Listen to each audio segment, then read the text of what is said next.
সে কি তোমাকে ধরতে পারে? প্রভু, আজকে আমি তোমাকে কাছে পেয়েও হারিয়ে ফেললাম।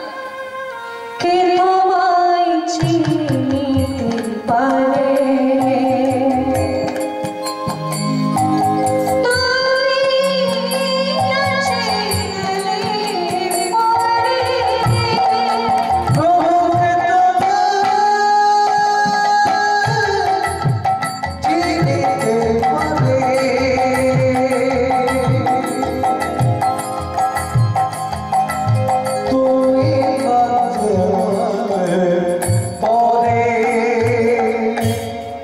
সেই জজ সাহেব চলে গেলেন শ্রীধাম বৃন্দাবন।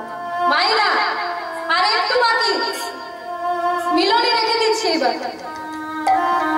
জজ সাহেব বৃন্দাবনে চলে গেলেন, আর সেখানে গিয়ে রাধা গোবিন্দ সেবা করতে লাগলেন। সেই বৃন্দাবনে, শ্রীধাম বৃন্দাবন, জজ সাহেব এক সময় নিত্য ধামে গমন করল।